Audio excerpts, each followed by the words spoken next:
नमस्कार, ओम शांति। आप सभी का हार्दिक स्वागत है हमारे इस अगले सत्र में। और लास्ट सेशन में हमने जाना था कल्प जो साइकिल है, साइकिल ऑफ टाइम, उसके बारे में। और सारी ही अंडरस्टैंडिंग हमें मिल गई कि एक एक युग में हमने किस प्रकार से जन्म लिए, एक एक युग में क्या क्या हुआ।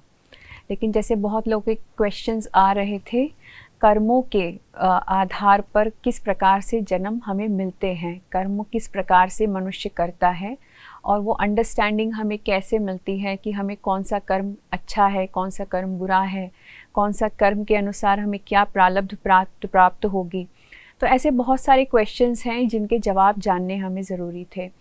फिर बहुत लोगों का ये भी प्रश्न था कि हम पुनर्जन्म क्यों लेते हैं बार बार, और आत्मा जो है अपने कर्मों की भोगना क्या भोग करके करती है। तो जब कर्म की बात आती है, पुनर्जन्म की भी जिसमें बात आती है, तो बहुत लोगों की ये मान्यता है कि पुनर्जन्म जो है आत्मा 84 लाख योनियों में होकर के गुजरती है, और 84 लाख योनियों में जाकर के एक एक योनि के आधार पर फिर वहाँ पे अपने कर्मों की भोगना वो भोगती है। तो हम गहराई से इन सारी बातों का आज चिंतन करेंगे कि इसमें कितना सत्य है, आत्मा किस प्रकार से जन्म लेती है और आत्मा आगे कैसे बढ़ती है, अपनी उसकी यात्रा कैसे होती है। तो जब हम पुनर्जन्म की बात करें तो पुनर्जन्म आत्मा लेती क्यों है, क्यों बार बार मनुष्य आत्मा को जन्म लेना होता है। हमने इतने सतयुग, त्रेता, द्वापर, कलयुग में जो जन्म देखे, वो क्यों आत्मा ने इतने जन्म लिए। तो सबसे पहली बात जो हमने पिछले सेशन में भी जानी कि आत्मा क्योंकि एक अविनाशी शक्ति है, एक अविनाशी ऊर्जा है, और जिसका संस्कार है कि कर्म उसको करना ही है, कर्म किए बिना आत्मा रह ही नहीं सकती है। तो आत्मा का निजी धर्म ही कर्म करना है। तो एक जगह जाकर के आत्मा बैठ जाए परम धाम में तो उसका कोई अर्थ नहीं होता, फिर उसकी कोई आइडेंटिटी नहीं है, फिर उसका कोई अस्तित्व नहीं है। इसलिए आत्मा को आकर के इस सृष्टि रंगमंच पे अपनी कैपेबिलिटीज़ को, अपनी योग्यताओं को प्रूव करना होता है। तो एक शक्ति, एक एनर्जी तभी यूटिलाइज्ड है जब वो किसी न किसी रूप में अपने आप को व्यक्त कर रही है। उसी तरीके से आत्मा भी अपने आप को व्यक्त करने का जो साधन है वो है शरीर, और शरीर धारण करके ही वो अपने आप को बता सकती है, अपनी योग्यताओं को प्रूव कर सकती है। तो आत्मा शरीर धारण करती है, शरीर के द्वारा कर्म करती है। लेकिन उन कर्मों को हमने दो भागों में जैसे विभाजित किया हुआ है, सत्कर्म, विकर्म। तो आत्माएं जो कर्म करती हैं उनको या तो हम सत्कर्म कहेंगे या विकर्म कहेंगे। तो सत्कर्म विकर्म के हिसाब से आत्माएं हिसाब और किताब बनाती हैं, अकाउंट्स बनते हैं। सत्कर्म करती है तो अच्छाई का अकाउंट बनता है, विकर्म करती है तो बुराई का अकाउंट बनता है। उसी के अनुसार फिर उसका पाप और पुण्य का जो फल है वो निर्धारित होता है। तो फल कैसा था, फल अच्छा था या फल बुरा था, तो वो उसी आधार पर निर्धारित होता है। फिर हम देखते हैं कि आत्मा जो है इस विश्व नाटक पे अविनाशी पाठधारी है। वो नाटक कभी समाप्त नहीं होता है, कभी ख़त्म नहीं होता है। तक कि उस नाटक का अंत ना आ जाए तब तक आत्मा को जन्म लेते रहना होता है। जैसे ही उसका ये शरीर पूरा हो जाएगा तो वो अगले नाटक के लिए प्रिपेयर हो जाएगी, अगले शरीर को धारण करने के लिए तैयार हो जाती है, और अगले रूप से, दूसरे रूप से अपना वही अभिनय करने के लिए वो तैयार होती है। तो इसीलिए पुनर्जन्म लेना स्वाभाविक है आत्मा के लिए। अब जब मनुष्य आत्माओं के पुनर्जन्म की और बात करें तो हमारा जन्म ये ज़रूरी नहीं है कि हम स्त्री के रूप में अभी जन्म लिया है तो अगला जन्म भी हमारा स्त्री के रूप में ही होगा। मनुष्य आत्मा पुरुष बन के भी जन्म ले सकती है, और जन्म जो है वो किसी भी राष्ट्रीयता में भी हो सकता है। ज़रूरी नहीं है हम अभी इंडियन हैं तो अगला जन्म इंडिया में ही हो सकता है हम अमेरिका में, यूरोप में, ऑस्ट्रेलिया में, अफ्रीका में, या दुनिया के किसी भी कॉन्टिनेंट में, किसी भी कंट्री में हम जन्म लें। और किसी भी सामाजिक स्तर में या किसी भी धर्म के अंदर हमारा जन्म हो सकता है। और दूसरा, अपनी योग्यताओं के अनुसार भी मनुष्य आत्मा जन्म लेती है। जैसे उसके अंदर क्वालिफ़िकेशन है, जो उसकी क्वालिटी है, उसके अनुसार भी मनुष्य आत्मा जन्म लेती है। मनुष्य आत्मा अपने कर्मों की जो भोगना है वो पशु योनि में जाकर के भोगती है। तो बहुत सारे लोगों का ये बिलीव सिस्टम है कि हम कहीं आगे जाकर के पशु तो नहीं बन जाएंगे। तो और बहुत लोगों को डर भी लगता है इस बात को लेकर के, तो कहीं हम जानवर ना बन जाएं। तो इस भय के कारण भी मनुष्य कम से कम पाप करने से तो बचता है कि पाप कर्म करेंगे तो पशु योनि मिल जाएगी। लेकिन आज ये बिलीफ सिस्टम इतना कांस्टेंट हो चुका है हमारे अंदर कि हम मानते हैं कि शरीर छोड़ेंगे तो अगला जन्म पशु योनि में ही होना है, चाहे कोई अच्छा कर्म करके जाए चाहे कोई बुरा कर्म करके जाए। तो अच्छा कर्म करके भी अगर कोई मनुष्य पशु योनि में ही जा रहा है तो अच्छे कर्म और विकर्म करने में अंतर क्या हुआ? फिर तो विकर्म करके भी जब हमें पशु ही बनना है, अच्छा कर्म करके भी पशु ही बनना है, तो फिर अच्छा कर्म करने की प्रेरणा तो हमें किसी बात से मिल ही नहीं सकती है। तो इस आधार पर हम समझे कि मनुष्य आत्मा और पशुओं की आत्मा दो डिफरेंट टाइप्स ऑफ सोल्स है। पशु की आत्मा और मनुष्य आत्मा का कंपैरिजन नहीं किया जा सकता। क्यों? क्योंकि मनुष्य आत्मा जो है वो एक सीड की तरह होती है, एक बीज की तरह होती है। जब एक बीज की क्वालिटी है, आप एक बीज को जब धरती के अंदर बोते हो, आप भले ही उसके साथ, जैसे अगर आपने सेब का बीज बोया और सेब के साथ आम का बीज भी बोया, तो ऐसा नहीं है कि उनके फल एक्सचेंज हो जाएंगे। अगर आपने सेब का बीज बोया है तो उसमें से सेब ही निकलेगा, आम का बीज बोया है तो आम ही निकलेगा, वो बीज एक्सचेंज नहीं हो सकते हैं। उसी आधार पे हम देखें कि जो क्वालिटी पशु की है वो मनुष्य के पास नहीं है, और जो क्वालिटी मनुष्य आत्मा की है वो पशु के पास नहीं है। जैसे मनुष्य आत्माओं को बुद्धि प्राप्त है, वो प्लानिंग करते हैं, फ्यूचर के बारे में सोचते हैं कि मुझे क्या करना है, अपने जीवन के साथ क्या करना है, अपने करियर की प्लानिंग करते हैं और भविष्य में इतनी सारी चीज़ों का वो निर्माण करते हैं। लेकिन जब पशु की बात करें, जानवर की बात करें, तो जानवर कोई प्लानिंग नहीं करता है। उसका तो इतना भी नहीं पता होता है कि रात को उसको खाना मिलेगा भी या नहीं मिलेगा। तो किसी भी जानवर को क्या आपने कभी प्लानिंग करते हुए देखा है?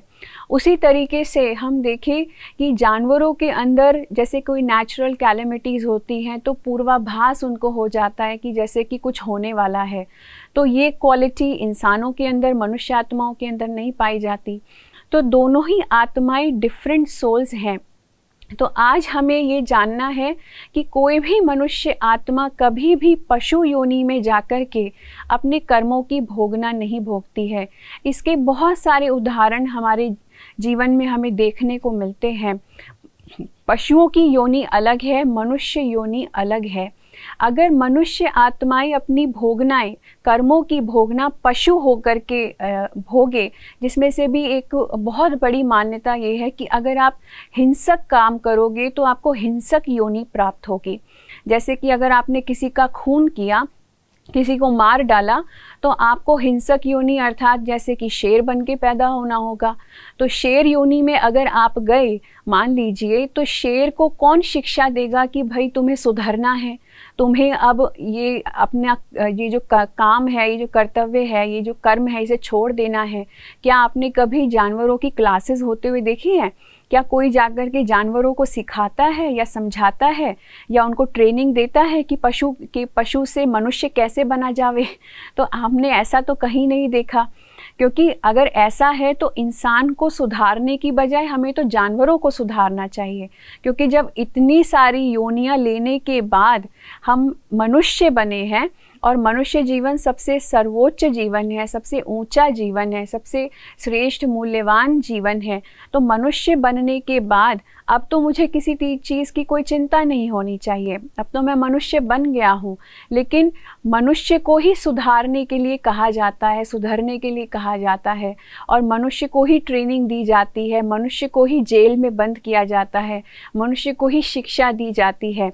कोई भी जाकर के जानवरों को नहीं सिखाता, कोई भी जाके जानवरों को नहीं समझाता कि तुम्हें बदल करके, पुरुषार्थ करके, मेहनत करके फिर से मनुष्य बनने का पुरुषार्थ करना चाहिए, मेहनत करनी चाहिए। और हर योनि में हर जो पशु है, हर आत्मा जो है वो खुश है, प्रसन्न है। जैसे कि अगर आप किसी भी जानवर को देखो तो उसको इस बात का आभास भी नहीं है, इस बात का रियलाइजेशन भी नहीं है कि मैं कभी पुरुष था, मैं कभी मनुष्य था और अब मैं जानवर बन गया हूँ। नहीं, वो अपने आराम से अपने जीवन को व्यतीत करते हैं। पक्षी आकाश में ऐसे उड़ते हैं बिल्कुल जैसे कि वो आकाश के राजा हैं, और हर प्राणी अपनी अपनी योनि में एकदम खुश है। उसको ज़रूरत नहीं है कि वो मनुष्य बने। उसी तरीके से मनुष्य भी अपनी योनि में खुशी भी महसूस करता है, सुख भी महसूस करता है और दुख भी महसूस करता है, परंतु उसका आधार क्या होता है? कर्म होते हैं। तो जब हम आज के जीवन में देखें, आज एक बच्चे का जन्म होता है तो उसको उसके माँ बाप जो हैं जिम्मेदारी नहीं लेने के कारण से उसको कचरे के ढेर में डाल देते हैं। जहाँ दूसरी तरफ हम किसी के माँ बाप को देखें तो उस बच्चे का जन्म हुआ है तो उसको गोल्डन स्पून उसके मुख में है, उसको सारी सुख सुविधाएं प्राप्त हैं। माँ बाप उसके नाम से कितनी प्रॉपर्टी ले लेते हैं, उस बच्चे के नाम सब कुछ कर देते हैं। तो एक बच्चे को कुछ भी प्राप्त नहीं है और एक को सब कुछ प्राप्त है। तो इसका कारण क्या है? जहाँ एक बच्चा जो है रोगग्रस्त होकर के पैदा हुआ है, जहाँ एक बच्चा एकदम हष्ट पुष्ट पैदा हुआ है और इतने अच्छे घर में, इतने अच्छे परिवार में पैदा हुआ है, तो ये इसका कारण क्या है? इसका यही कारण है कि मनुष्य आत्मा जो अपनी भोगना भोगती है वो मनुष्य योनि में ही भोगती है, ना कि जानवर बन के। अदरवाइज़ तो जानवर बनने के बाद अगर हमें मनुष्य जन्म मिला है तो वो कितना सुखी संपन्न होना चाहिए, सुख सुविधाओं से भरा हुआ होना चाहिए, शरीर निरोगी होना चाहिए। लेकिन जब कोई बच्चा ऐसा पैदा होता है या अपंग होता है या उसके साथ कोई ना कोई समस्या होती है तो हम खुद ही कह देते हैं कि इसके पूर्व जन्मों का ये फल है जिसके कारण से इसको इस प्रकार का शरीर मिला है। तो हम खुद भी ये बात जानते हैं कि मनुष्य आत्मा अपने कर्मों की भोगना इस मनुष्य के जीवन में ही होकर के भोगती है। फिर दूसरा कारण भी हम देखें कि आजकल जो सुसाइड के इतने केसेस बढ़ते जा रहे हैं, इतना डिप्रेशन है, क्या कभी जानवरों को डिप्रेशन होते हुए या जानवरों को सुसाइड करते हुए आपने देखा है कि जो जानवर जो हैं वो आत्महत्या कर लें क्योंकि हम जो है मनुष्य बनना चाहते हैं? नहीं, लेकिन मनुष्य ही आज अपने जीवन से तंग आ चुका है, मनुष्य ही आज अपने जीवन से परेशान हो चुका है। तो ये सारे बहुत सारे प्रमाण हैं इस बात के कि 84 लाख योनियां जो है उसमें जाकर के हम में से कोई भी पशु बन के अपनी कर्म की भोगना नहीं भोगता। फिर इसके बहुत सारे प्रमाण हैं हमारे सामने कि पुनर्जन्म जो हम लेते हैं एक के बाद एक, तो कौन से प्रमाण हैं? तो जैसे कुछ बच्चों के अंदर शुरुआत से ही, बचपन से ही बहुत विशेषताएं होती हैं। कोई बच्चे ऐसे होते हैं जो सारी दुनिया का ज्ञान जैसे उनको है, वो हर चीज़, हर प्रश्न का जवाब आप उनसे पूछो, कोई भी प्रश्न आप उनसे पूछो तो वो हर प्रश्न का जवाब आपको दे देंगे। तो जैसे हमारे हिंदुस्तान में गूगल बॉय है, तो आप जानते हैं कि वो बच्चा अपने IQ लेवल से कितना स्मार्ट है, किस कारण से है, उसके अंदर ऐसे आत्मा में ऐसे कौन से संस्कार हैं जो उसको हर चीज़ पता है। निश्चय ही वो आत्मा अपने पूर्व जन्म से वो संस्कार लेके आई है, वो ज्ञान उस आत्मा के अंदर भरा हुआ है जो इस जन्म में भी अपने आप को वो रिवील हो रहा है। उसी तरीके से कुछ बच्चे ऐसे होते हैं जो पूरी ज्योग्राफी के, अगर उनसे सवाल किए जाए कि कौन सा कंट्री कहाँ है, कौन सा कंट्री की कैपिटल क्या है, पूरी ज्योग्राफी आपको बता देंगे। कुछ बच्चे बचपन से ही डांस करने में निपुण होते हैं, कुछ बच्चे बहुत बचपन से ही पियानो इतना अच्छा बजाते हैं। तो कोई ना कोई विशेषता हम देखें कि बच्चों के अंदर, छोटे छोटे बच्चों में, चाहे 2 साल का बच्चा है, 5 साल का बच्चा है, तो करामाती काम करते हुए देखते हैं उनको। वो किसके कारण से है? क्योंकि ये वही आत्माएं हैं जो अपने पूर्व जन्म में वो संस्कार धारण करके आज इस जन्म में उसको व्यक्त कर रही हैं। तो ये विलक्षण जो बच्चे हैं, ये उदाहरण है एक बहुत बड़ा कि मनुष्य आत्मा अपने संस्कारों को भी व्यक्त आगे जाकर के ट्रांसफ़र होके दूसरे जन्म में व्यक्त करती है। तो आत्मा मनुष्य योनि में नहीं जा रही है, लेकिन मनुष्य बनकर के ही अगले जन्म में आ रही है। फिर दूसरा अगर हम प्रमाण देखें तो दूसरा प्रमाण है कि सम्मोहन के द्वारा जब हम किसी को उनके पूर्व जन्मों में ले जाते हैं तो अगर हम देखें कुछ ऐसे देश हैं, कुछ कंट्रीज़ हैं, जैसे अमेरिका में इस बात के ऊपर काफ़ी रिसर्च की गई है। कुछ लोगों ने बहुत इस सब्जेक्ट को के ऊपर अध्ययन किया है कि वो जानना चाहते हैं कि मनुष्य आत्मा बहुत सारे प्रॉब्लम से होकर के गुज़रती है, डिप्रेशन का शिकार हो जाती है। तो वो रीज़न समझ में नहीं आता, कारण समझ में नहीं आता कि क्यों है ऐसा। तो उन आत्माओं के ऊपर स्टडी की गई है कि उनको पूर्व जन्मों में लेकर के गया, उनको हिप्नोटाइज करके फिर उनकी जैसे आत्मा की कैसेट जो है वो रिवाइंड कर देते हैं और उनको पिछले जन्मों तक ले जाते हैं। तब जाकर के वो बताते हैं कि हम पिछले जन्म में ये थे, ऐसे थे, यहाँ रहते थे, ये हमारा ड्रेस था, ये हमारे मम्मी पापा का नाम था, हमारा खुद का ये नाम था, और फलाने ने मेरे साथ ऐसा किया जिसके कारण से मेरी मृत्यु हो गई, और फिर मैंने आज इस जन्म में ऐसे जन्म लिया है और आज मेरे को ये समस्या है। तो इस समस्या का जो कारण है वो पूर्व जन्मों के आधार पे आज वर्तमान की जो समस्या है उसका हल जान पाते हैं। तो कितने केसेस हैं ऐसे जो पूर्व जन्मों में जाकर के उसको समझ के उसका ज्ञान प्राप्त करके उसका सल्यूशन ढूंढा गया है। तो तीसरा प्रमाण हम जब देखते हैं तो कुछ बच्चे ऐसे भी होते हैं जिनको अपनी पूर्व जन्म की स्मृति भी होती है। तो वो बच्चे थोड़े समय के बाद, 3-4 साल के बाद खुद बताने लगते हैं कि मेरा नाम ये है, मैं पिछले जन्म में मैं ऐसा था, मेरा घर तो वहाँ है, मेरे मम्मी पापा का नाम ये था। तो कुछ बच्चों को पूर्व जन्म की स्मृति भी आ जाती है, लेकिन स्मृति आना पिछले जन्म की, इसको अच्छा नहीं माना जाता है। क्यों? क्योंकि वो आत्मा किस हालातों में उसने शरीर छोड़ा, किस कारण से शरीर छोड़ा, अगर इस जन्म में भी आकर के वही टेंशन्स और वही बातें वो स्मृति में रहती है तो उस बच्चे के लिए आगे चलना बड़ा मुश्किल होता है। आत्मा के लिए आगे का सफ़र जो है वो डिफ़िकल्ट हो जाता है।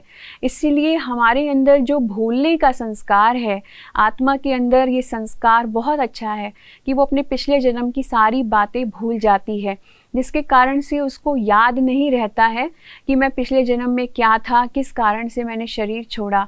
वरना इस जन्म की जो समस्याएं हैं उसकी टेंशन्स भी आज हम साथ में ले और पिछले जन्म की समस्याओं की टेंशन्स भी साथ में ले। तो इसलिए हमारा ये बहुत अच्छा जिसको कहते हैं एक रोल प्ले है, एक रील है जो बार बार जो है नई बनती जाती है जैसे जैसे हम आगे बढ़ते चले जाते हैं।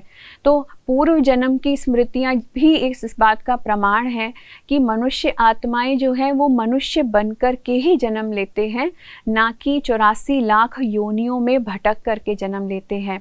अब जब हम जान रहे थे कि मनुष्य आत्मा अपने कर्मों के आधार पर जन्म लेती है, पुनर्जन्म लेती है, तो कर्म के सिद्धांत को जानना भी उतना ही ज़रूरी हो जाता है। तो कार्मिक फ़िलॉसफ़ी, जिसके बारे में बहुत लोगों ने बहुत सारी बातें की हैं, कर्म का सिद्धांत जो है अगर उसके रहस्य को हम समझ लें तो हमारे जीवन की आधी से ज़्यादा समस्याएं जो हैं वो समाप्त हो जाएं। हमारे मन का जो बोझ है, हमारे ऊपर जो इतनी टेंशन्स का, इतने डिप्रेशंस का और इतने सारे क्वेश्चंस, जो दुविधाएं, जो कन्फ्यूजन हमारे मन में उठते हैं, उन सब का जवाब भी हमें मिल जाए। हमें अपने रोज़मर्रा में होने वाली समस्याएं, उसका कारण भी हमें समझ में आ जाए। तो हर कर्म या प्रभाव के साथ कोई ना कोई परिणाम या अनुभव होता है। तो हर कर्म जो है वो कोई ना कोई फल देकर के ही रहता है। कोई भी कर्म बिना फल के नहीं होता है। तो ये कर्म का सबसे बड़ा सिद्धांत है कि कर्म एक बीज की तरह है जिसको फलीभूत होना ही है, चाहे वो कितना भी समय में हो। लेकिन उस बीज को अगर आपने बोया है, एक बार कर्म किया है, तो वो फल दिए बिना रहता नहीं है। जैसे कि आप हवा में आप बॉल फेंकते हो तो वो बॉल रिटर्न जैसे वापस आपके पास आती है।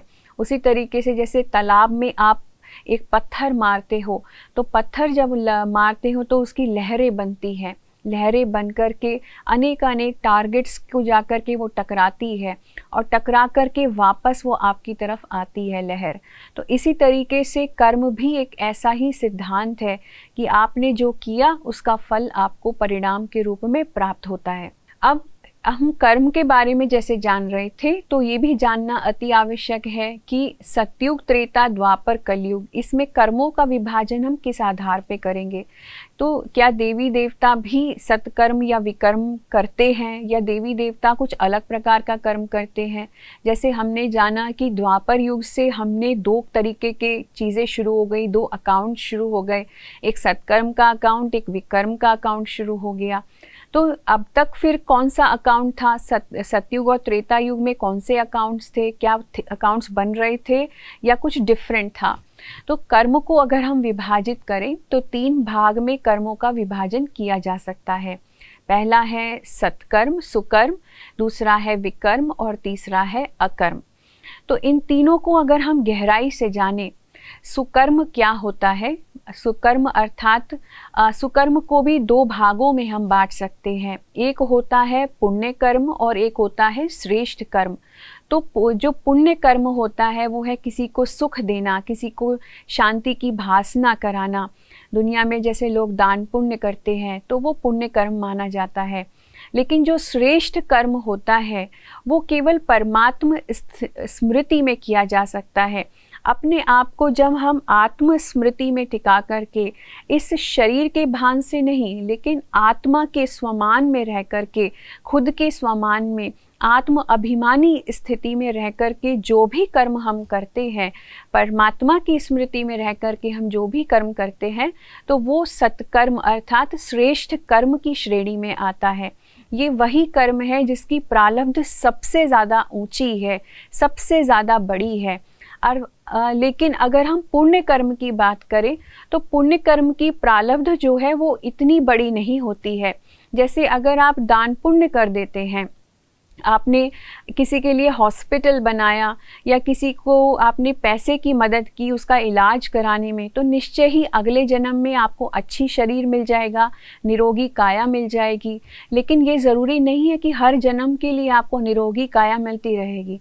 अगले जन्म के लिए आप रिज़र्व कर लेते हो अपने लिए एक बॉडी, कि वो बॉडी जो है 100% हेल्दी होगी।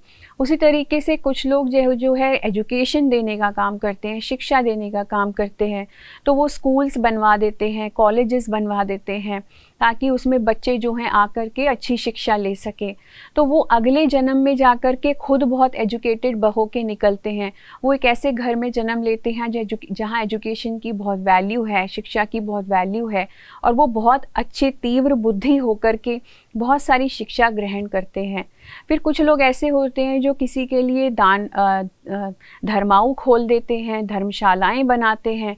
तो ऐसे लोग जब पुण्य कर्म करते हैं तो अगले जन्म में उनको बहुत अच्छे घर मिल जाते हैं, बड़े बंगलों में उनका जन्म हो जाता है। तो जो हम पुण्य कर्म दूसरों की सहायता के लिए करते हैं, तो वो कर्मों का फल जो है अगले जन्म में 1-2 जन्मों तक ही रहता है। लेकिन वो कर्म हम जो कर रहे हैं, पुण्य कर्म, वो डिपेंड करता है कि हम किस स्मृति में कर रहे हैं। अगर वो हम शरीर की स्मृति में ही कर रहे हैं तो उस कर्म फल की जो भोगना है वो लिमिटेड होगी।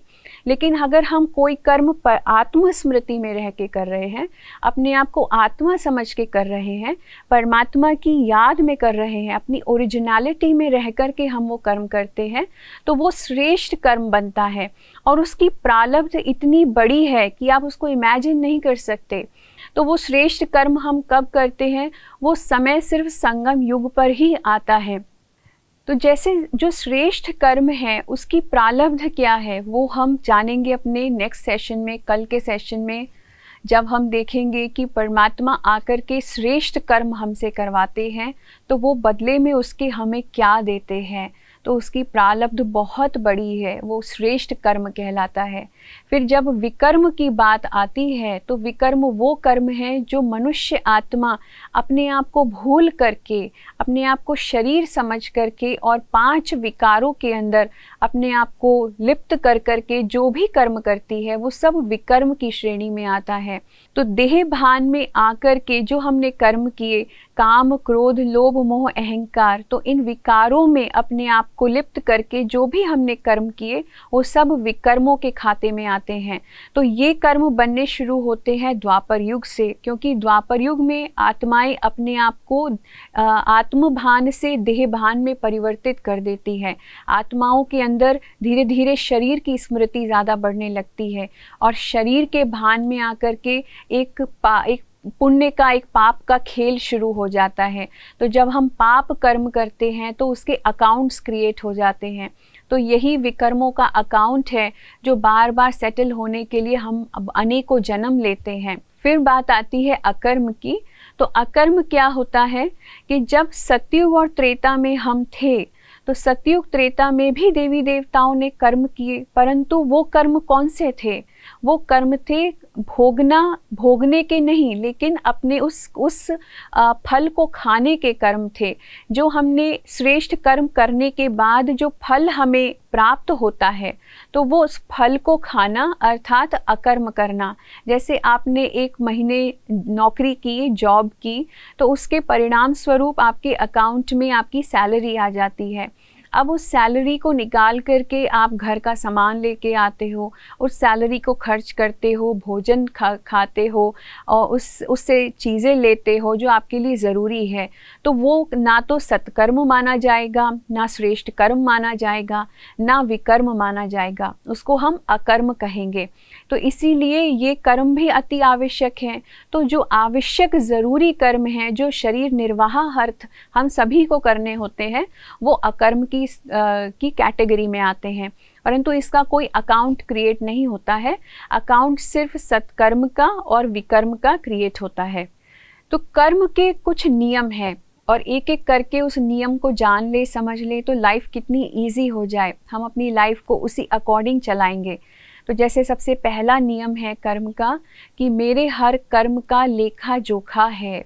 तो आप जो भी कर्म कर रहे हैं वो या तो सत्कर्म है या विकर्म है या अकर्म है, तो उसके अकाउंट्स क्रिएट हो रहे हैं, वो लिखा जा रहा है। आत्मा के अंदर वो एक लेयर बनती चली जाती है, उसके ऊपर चढ़ता चला जाता है। हमने बहुत पुराने समय से यही माना है कि आत्मा तो निर्लेप होती है, आत्मा के ऊपर कर्म की लेप छेप नहीं चढ़ती है, वो तो शरीर के ऊपर ही होता है। तो उसको उस मान्यता के अनुसार हम सोचते हैं कि शरीर को पावन कर लेते हैं, शरीर को धो लेते हैं, तो फिर शरीर को पवित्र बना लेते हैं, तो वो सारी कार्मिक अकाउंट्स का लेप छेप भी खत्म हो जाएगा। तो हमने जाकर के गंगा में स्नान भी किया कि शरीर को गंगा स्नान करा दो तो हमारे ऊपर कोई लेखा जोखा चढ़ेगा ही नहीं। लेकिन क्या गंगा स्नान करने से हमारे सारे कार्मिक अकाउंट सेटल हो गए? तो इसका तो मतलब ये है कि दुनिया में जो भी व्यक्ति गलत काम करता है, सारे दुनिया के क्रिमिनल्स को उठा करके गंगा स्नान करा देना चाहिए, तो सारे कार्मिक अकाउंट्स का लेखा जोखा ख़त्म हो जाएगा। फिर हमें इतनी सारी कोर्ट्स और ये इतने बड़े लॉयर्स और बैरिस्टर्स, इन सब की क्या ज़रूरत है जब कोई अच्छा कर्म ही हमेशा करेगा, लेखा जोखा विकर्म करेगा ही नहीं। तो ये बहुत सारी गलत मान्यताएं हैं जिसके साथ हम चल रहे हैं। तो कर्म के लेखा जोखा ज़रूर होता है, कर्म फल ज़रूर होता है जो आत्मा के ऊपर चढ़ता है, ना कि शरीर के ऊपर।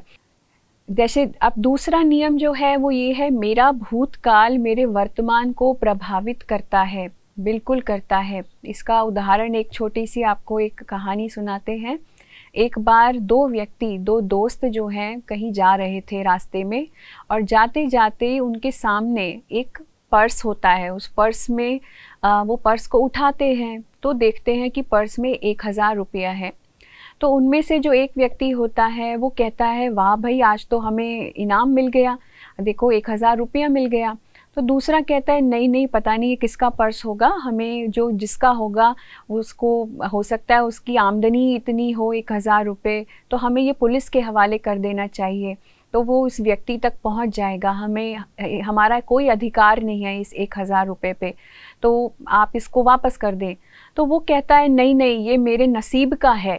अगर ये हमारा नसीब का नहीं होता था तो ये किसी और के हाथ लग जाता था, उसको मिलता था, और आज ये हमें मिला है, हमारे सामने पड़ा है, तो इसलिए ये हो सकता है हमारे लिए ही यहाँ रखा हो, ये हमारे लिए इनाम हो, तो हम ही इसे रख लेते हैं। पुलिस को देंगे तो हो सकता है पुलिस इसको रख ले, इससे अच्छा तो हम ही इसे रख लेते हैं। तो ये सोच करके वो जो व्यक्ति है वो उसको रख लेता है। और जो ये व्यक्ति था जिसने ईमानदारी से कहा कि नहीं, ये इनाम मुझे नहीं चाहिए, वो व्यक्ति जैसे आगे बढ़ता है तो आगे बढ़ कर के उसको एक कांटा चुभ जाता है और उसके पैर में से खून निकलने लगता है। तो वो जो व्यक्ति दूसरा उसका दोस्त होता है वो उसको कहता है ना, देखा तूने अपनी ईमानदारी का फल, तुझे बदले में क्या मिला।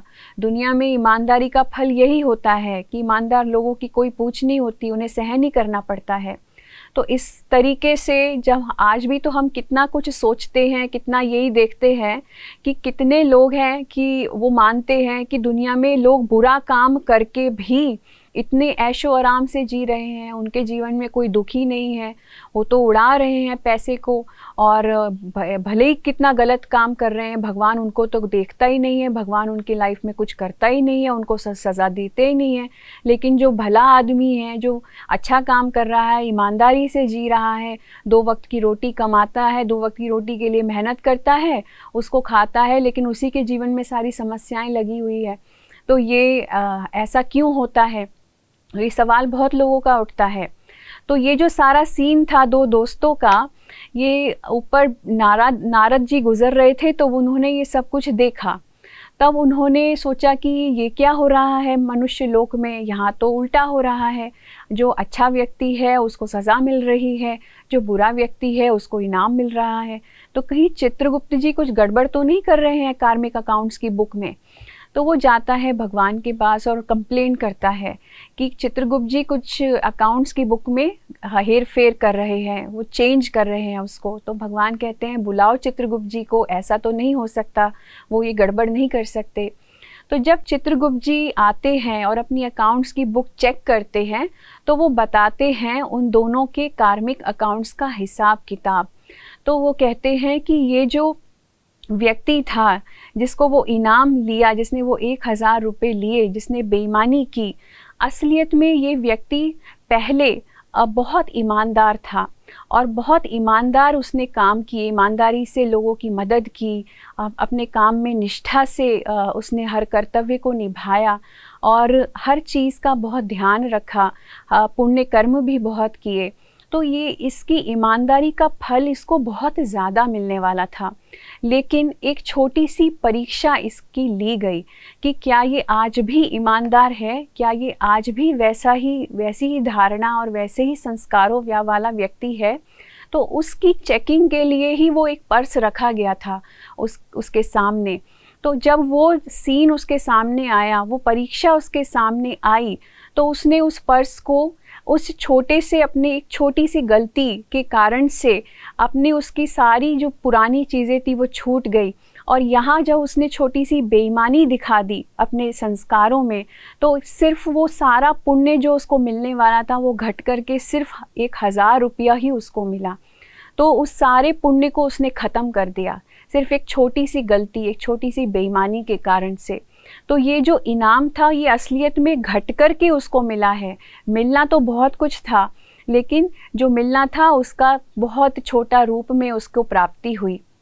लेकिन ये जो दूसरा व्यक्ति था, दूसरा व्यक्ति को जो कांटा चुभा, असलियत में ये अपने पूर्व जन्म में एक बहुत बेईमान, एक लूटमार करने वाला व्यक्ति था, जिसने बहुत लोगों का धन लूटा था, बहुत लोगों की बददुआएं कमाई थी।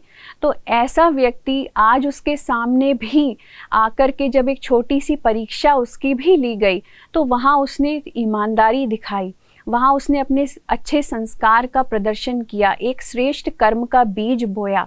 तो उस एक श्रेष्ठ कर्म के बीज में जहाँ उसने ये निर्णय लिया कि मैं ये धन को स्वीकार नहीं करूँगा जो मेरा है ही नहीं, तो एक छोटे से कर्म के बीज ने उसके सारे जो पिछले जन्म के जो भी पाप कर्मों का हिसाब किताब था उसको वही समाप्त करके एक छोटे से कांटे के रूप में उसको चुभा। तो ये कार्मिक अकाउंट्स का हिसाब किताब है जो हम सबके साथ जुड़ा हुआ है और हम इसी के अनुसार चलते हैं। तो ये नहीं सोचिएगा कि जो इतना सारी चीज़ें जो भोग रहे हैं, इतना सुख भोग रहे हैं, एक वक्त ऐसा आएगा जब उन्हें अपने हर कर्म का हिसाब देना होगा। इसलिए इस बात को जान लीजिए कि हमारे भूतकाल का हमारे वर्तमान के ऊपर बहुत बड़ा प्रभाव पड़ता है। उसके साथ हम देखें कि कुछ भी अकस्मात नहीं होता है, कुछ भी कोइंसिडेंस जैसी चीज़ नहीं होती है। बहुत बार ऐसा होता है कि हमारे सामने ऐसी ऐसी सीन्स आती है कि हम कंफ्यूज हो जाते हैं कि ये व्यक्ति कौन आया मेरी लाइफ में अचानक से और सब कुछ तबाह करके चला गया, सब कुछ लेके चला गया। या हम ऐसे परिस्थिति में घिर जाते हैं कि हमने कभी स्वप्न में भी नहीं सोचा होता। जैसे कि आज की जिस परिस्थिति में हम सब हैं, आज ये जो सिचुएशन में जिसमें सारी दुनिया की आत्माएं हैं, एक वायरस ने पूरी दुनिया को हिला के रखा हुआ है, तो ये भी कोई कोइंसिडेंस नहीं है, इसका भी एक कारण है। तो कोई भी चीज़ कोइंसिडेंस नहीं होती है, हर चीज़ कर्म के फल के साथ जुड़ी हुई है। जो हम सभी आत्माओं ने, सारे विश्व की आत्माओं ने जो मिलकर के इस दुनिया को एक पाप की दुनिया बनाने में हम सबका भागीदारी रही है, हम सबका कंट्रीब्यूशन रहा है। हमने प्रकृति को दूषित किया, प्रदूषित किया, तो हम सबका वो पाप कर्म करने में कंट्रीब्यूशन है। तो उसके परिणाम स्वरूप हम सबको प्रकृति के द्वारा, कर्म फल के द्वारा ये भोगने को मिल रही है, जिसका जो नतीजा है सारी दुनिया के सामने है, सारी दुनिया को के सामने वो परीक्षा के रूप में है। तो हम सब भागीदार हैं उसमें। तो हर कोई भी चीज़ कोइंसिडेंस नहीं है, हर चीज़ किसी अर्थ के कारण से है, कोई रीज़न से है। उसी तरीके से आगे अगर हम देखें कि मुझे वही प्राप्त होता है जिसके मैं लायक हूँ, इसीलिए हमेशा कभी ये नहीं सोचो कि फलाने को ज़्यादा क्यों मिला, मुझे कम क्यों मिला, या हमारा कर्म फल जो है हम मेहनत इतनी करते हैं लेकिन उसका नतीजा इतना नहीं निकलता है। तो ये भी कारण नहीं है। हम जितना करते हैं, जिस नीयत से, जिस इंटेंशन से करते हैं, वही उसी कर्म फल के अनुसार हमें वो प्राप्ति होती है। उसी तरीके से अगर हम नेक्स्ट कर्म का नियम देखें तो वो है कि मुझे वही प्राप्त होता है जिसके मैं लायक हूँ। शायद आपने सुना हो कि we are always govern by the people whom we deserve, मतलब कि हमारे आसपास वही लोग होते हैं या हमें वही चीज़ें प्राप्त होती है जो हमारे लायक होती है। जैसे आज जो है हम अपनी गवर्नमेंट को चुनते हैं, तो प्रजा में से गवर्नमेंट को चुना जाता है, तो डेफिनेटली ये वही लोग हैं जिनको हम डिज़र्व करते हैं। तो अगर हमें अच्छी चीज़ें चाहिए अपने जीवन में तो हमें अच्छा बनना पड़ेगा, ताकि हमें फल स्वरूप भी अच्छी चीज़ें हमारे जीवन में आए, अच्छे लोग हमारे जीवन में आए। अगर मैं खुद ही बुरा हूँ तो मेरा संपर्क भी, मेरा सामना भी ऐसे ही लोगों से होगा, और मैं अट्रैक्ट भी ऐसे लोगों को करूँगा जो अच्छे नहीं होंगे। हाँ, तो ये हमेशा ध्यान रखें कि कर्म फल, जो कर्म है वो अपने ही समान की चीज़ों को, अपने ही लेवल की चीज़ों को अपनी तरफ आकर्षित भी करता है। फिर अगर हम अगला देखें कर्म का नियम, तो हम हमेशा अपने भाग्य का खाते हैं, किसी और के भाग्य का हम नहीं ले रहे हैं। जिसके भाग्य में जो है वो उसको प्राप्त हो रहा है। तो हम कहते हैं ना, दाने दाने पे लिखा है खाने वाले का नाम। तो इसीलिए हर व्यक्ति जो उसने मेहनत की है, जो कर्म उसने किया है, अगर सत्कर्म किया है तो उसकी भोगना उसको मिल रही है, उसका फल उसको मिल रहा है। विकर्म किया है तो वो उसका फल उसको मिल रहा है। तो कर्म फल के अकॉर्डिंग ही वो भाग्य हमारा बनता है, और वो भाग्य हमसे कोई छीन नहीं सकता। बहुत बार हमें लगता है कि ये मेरे भाग्य, ये मुझे क्यों नहीं प्राप्त हुआ, ये उसी को क्यों प्राप्त हुआ, उस व्यक्ति को इतनी सारी सुख सुविधाएं हैं, मुझे नहीं है, बल्कि मैं उससे ज़्यादा मेहनत करता हूँ, वो तो इतनी मेहनत करता भी नहीं है, वो तो बैठे बैठे सब कुछ उसको मिल रहा है, तो वो लकी है, मैं इतना अनलकी क्यों हूँ। तो अनलकी और लकी जैसी कोई बात होती ही नहीं है। जो भाग्य है वो मनुष्य अपने कर्म के आधार पर बनाता है। श्रेष्ठ कर्म करते रहे तो भाग्य अपने आप श्रेष्ठ बनता रहेगा। तो भाग्य, और ऐसा भाग्य जो हमसे कोई छीन नहीं सकता, जो हमसे कोई ले नहीं सकता। हमारा भाग्य हमारे साथ हमेशा अटैच होके चलता है। तो भाग्य तो बनाया जाता है, वो कोई किसी को दान में नहीं देता है। भगवान कोई पक्षपात नहीं करता है भाग्य बांटने में। हम अपने कर्मों के आधार से ही भाग्य बनाते हैं। फिर जो लास्ट है कर्म का नियम, वो ये है कि आज मेरी जो वर्तमान स्थिति है उसका जिम्मेवार दुनिया में कोई नहीं है, उसका जिम्मेवार मैं खुद हूँ। हम बहुत बार ब्लेम्स करते हैं ना, ब्लेम देते हैं कि आज मेरी ये हालत तुम्हारे कारण से है, उनके कारण से है, या कब बहुत बार लोग अपने माँ बाप को ब्लेम देते हैं, और फिर कभी कभी तो हम भगवान को भी ब्लेम देते हैं, ईश्वर को भी ब्लेम देते हैं कि भगवान ने मेरे ऊपर कभी ना नज़र दी उठाई है, ना कभी मुझे कुछ प्राप्ति कराई है, ना कभी कुछ दिया। भगवान ने हमेशा मेरे से लिया ही लिया है, छीन लिया है। तो हम किसी को भी ब्लेम नहीं दे सकते, क्योंकि कर्म सिद्धांत ही ये कहता है कि जैसा कर्म करोगे वैसा फल आपको प्राप्त होगा। तो अगर आज मेरे पास कुछ है नहीं, या जो मिलता भी है वो भी मेरे से हाथ से चला जाता है, तो उसके लिए कोई व्यक्ति जिम्मेदार नहीं है, मैं ही उसके लिए खुद जिम्मेदार हूँ। कर्मों का शुद्धिकरण। तो कर्मों का शुद्धिकरण किस आधार पे किया जा सकता है? हम अपने कर्मों को किस आधार पर श्रेष्ठ बना करके सबसे पहले विकर्म के खाते को हम कैसे ख़त्म कर सकते हैं? तो ये एक बहुत इम्पॉर्टेंट सब्जेक्ट है, क्योंकि हम सब जानना चाहते हैं और हम सब महसूस करते हैं कि कार्मिक अकाउंट्स जो है उनको सेटल करना बहुत ज़रूरी है। और कार्मिक अकाउंट्स के सेटलमेंट के लिए ये ज्ञान होना ज़रूरी है सबसे पहले कि कौन सा कार्मिक अकाउंट का फल किस तरीके से हमको मिलेगा, किस रूप में हमको मिलेगा।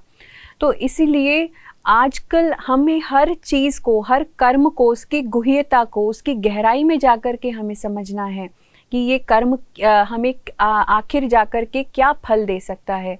जैसे बहुत बार कुछ कर्म हम अनजाने में भी कर देते हैं, और अनजाने कर्मों का नतीजा जो हमें मिलता है और हम उसको समझ नहीं पाते हैं कि मैंने तो ऐसा कोई काम किया ही नहीं है जिसका नतीजा मेरे को ऐसा मिल रहा है, मेरे साथ ऐसा हुआ है, मैंने तो ऐसा किसी को कभी कुछ दुख ही नहीं दिया है।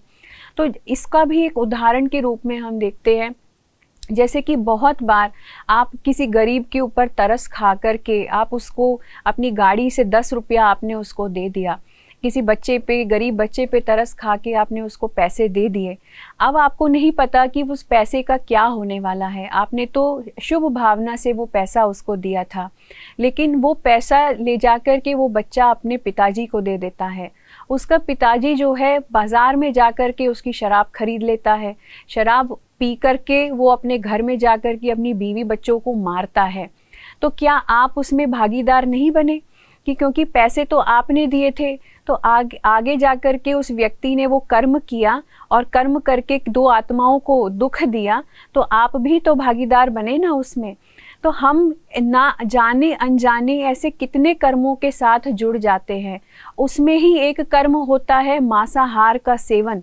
जैसे कि एक व्यक्ति है कसाई जो है मांस को, जानवर को मारता है, तो वो उसका कर्म उसके साथ जुड़ा हुआ है कि उसने एक जानवर की हत्या की है।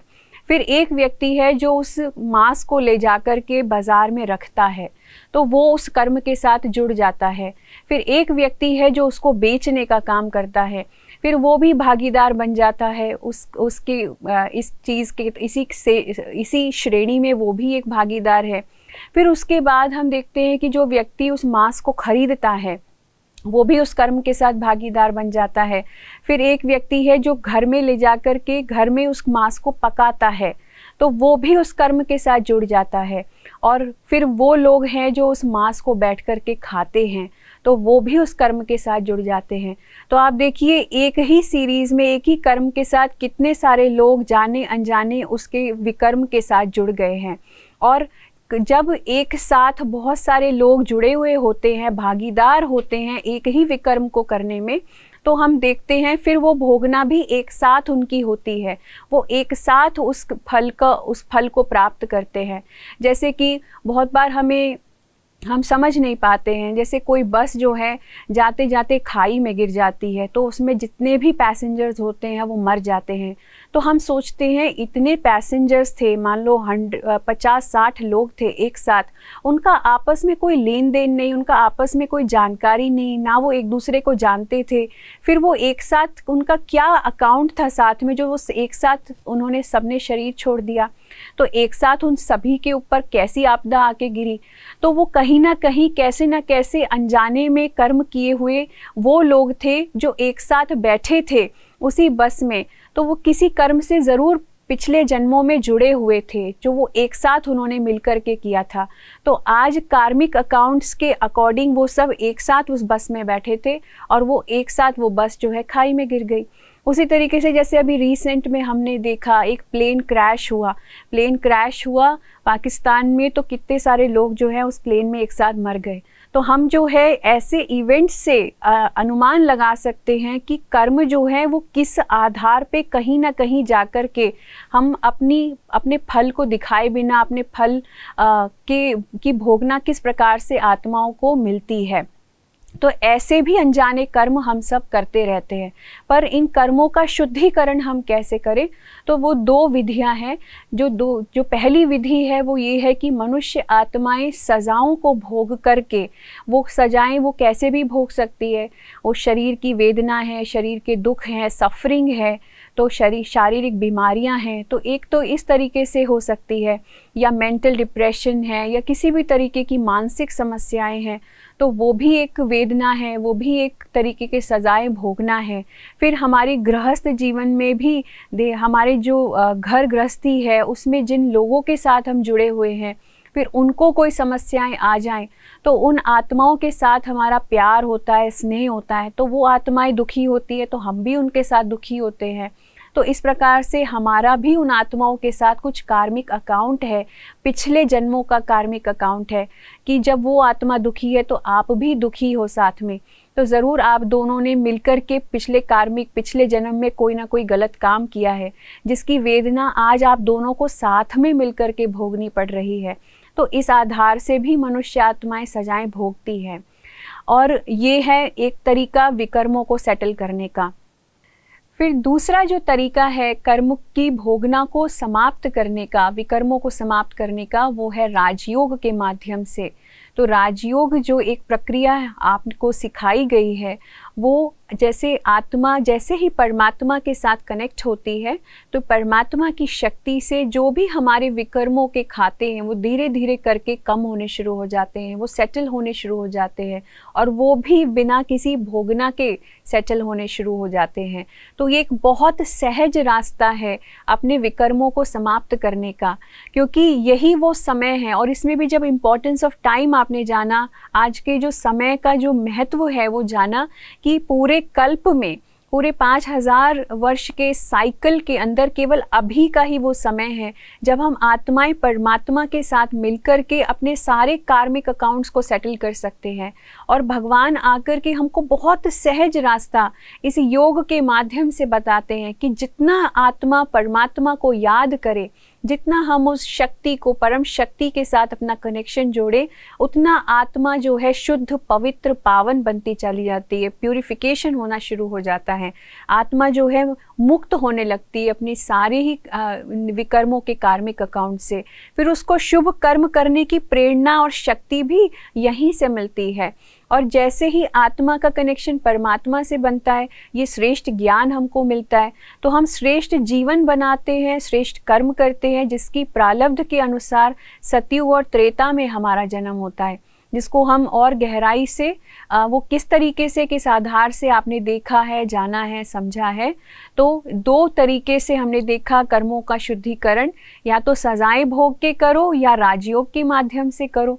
तो सबसे इजी कौन सा माध्यम आपको लगा? राजयोग के माध्यम से अपने आप को शुद्ध बनाइए, अपने आप को पवित्र बनाइए।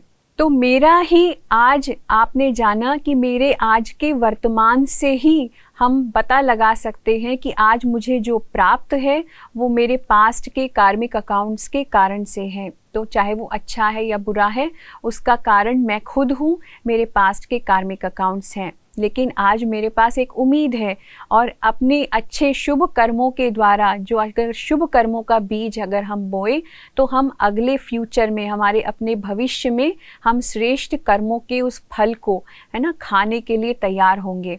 तो इसलिए श्रेष्ठ कर्मों का बीज बोए ताकि भविष्य में मुझे फल भी अच्छा प्राप्त हो। तो आइए उसी आधार पर 2 मिनट अपने संकल्पों को फिर से समेटते हैं। अपने मन को एकाग्रचित कीजिए, अपने आप को फिर से प्रकृति के बीच में एक सितारे के समान आत्मा रूप में स्थित करके अपने आप को ऑब्जर्व कीजिए।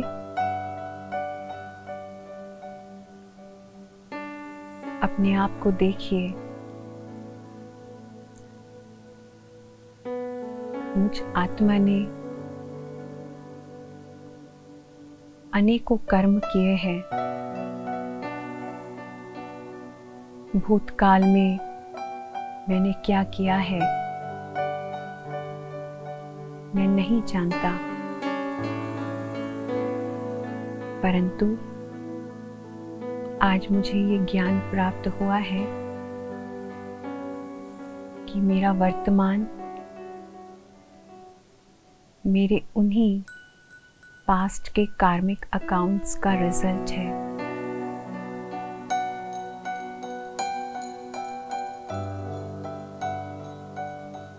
आज स्वयं परमात्मा ने मुझे ये ज्ञान दिया है कि जो कर्म मैं अभी करूँगा मेरा भविष्य उससे कितना श्रेष्ठ बन सकता है।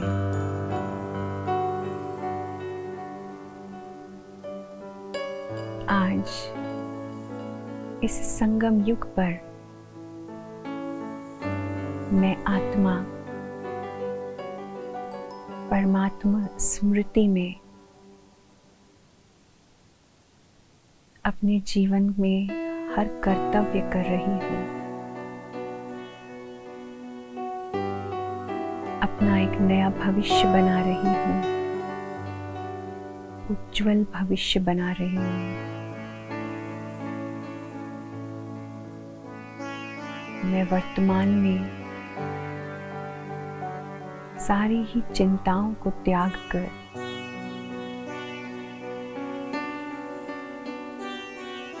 मन के ऊपर सारे बोझ समाप्त करके परमात्मा को अपना साथी बनाकर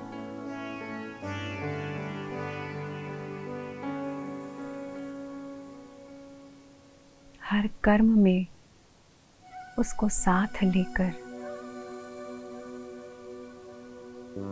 आगे बढ़ रही हूँ। मुझे निश्चय है कि अब मेरा भविष्य अच्छा ही होगा। मेरा भाग्य बनाने वाला भाग्य विधाता स्वयं मुझे गाइडेंस दे रहा है, श्रेष्ठ कर्म करने की शिक्षा दे रहा है।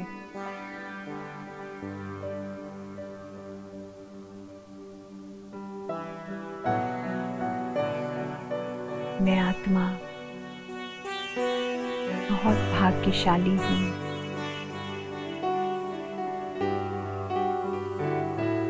ये मेरे किसी पुण्य कर्म का ही फल है जो मैंने परमात्मा को पाया है। इस ज्ञान को समझा है।